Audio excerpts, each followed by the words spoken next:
It is a photograph of 9 young, experienced hikers, enthusiasts, students, all eager to challenge themselves against the bitter wild of the Russian winter. They were led by Igor Dyatlov, and their destination was the remote peaks of the Ural Mountains in 1959. Their goal was challenging, but routine for them. They would return in 3 weeks, hailed as heroes, but they never returned. What investigators found days later would defy logical explanation, twisting into a mystery that remains unsolved over 6 decades later. Some say it was a tragic accident. Others believe something far darker happened that night. The Dyatlov group began their ascent in late January 1959. Day were feet. They were prepared, and they were confident. Their route was graded Category 3, the most difficult available.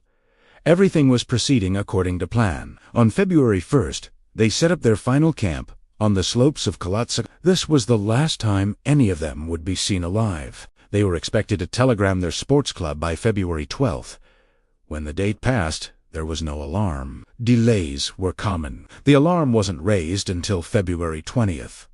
Search parties, including military and volunteers, were dispatched. It took 6 agonizing days before the first clue was found. What they discovered was horrifying.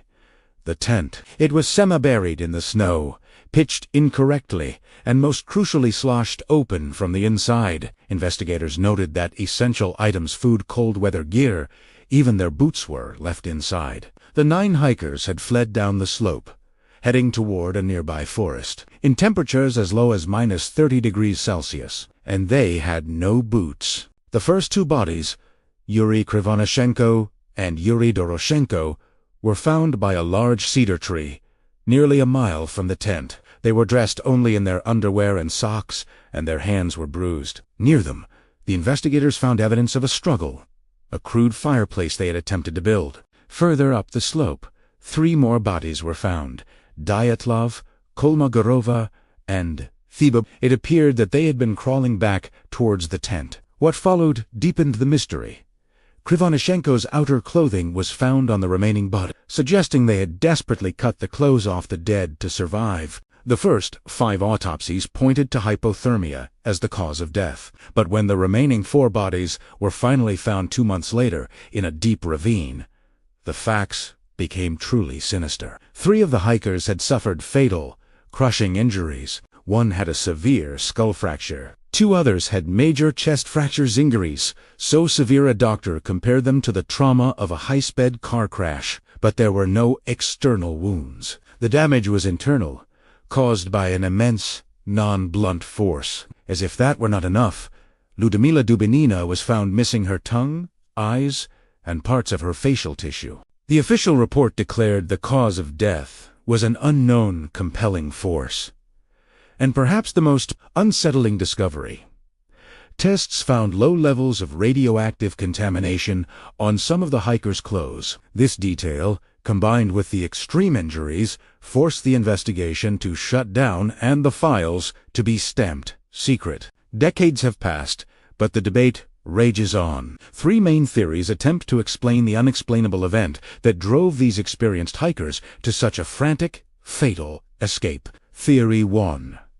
The human or environmental attack. Some argued it was an attack by the local Mansi tribe, disturbed by the intrusion. But investigators quickly ruled this out.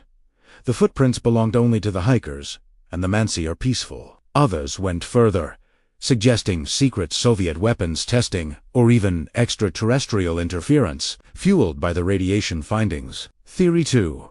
Infrasound panic. This theory suggests that a rare meteorological phenomena, strong winds hitting the mountain peak, created a low-frequency sound known as This sound is inaudible, but can induce extreme panic, nausea, and irrational fear. This panic could have driven them to slash the tent and flee. Theory 3. The slab avalanche. This is the modern, scientifically accepted theory. A small, delayed, an unheard snow slab broke loose above their tent. It didn't bury them, but the heavy, packed snow landed on the tent, causing the crushing internal injuries, the chest, skull trauma, and leading them to believe the entire mountain was collapsing. The slab avalanche theory explains the crushing injuries and the panicked, barefoot escape.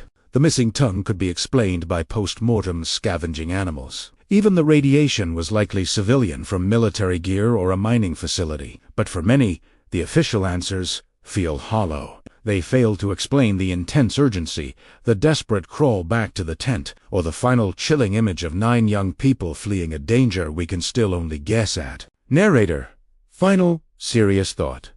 The Dyatlov Pass remains a scar on the face of the mountains, a stark reminder that in the depths of the wild, sometimes the most terrifying force is not the environment, but the unknown event that makes us abandon everything we have to survive. What is your theory? Let us know in the comments below, and subscribe for more balanced cinematic explorations into history's most compelling mysteries.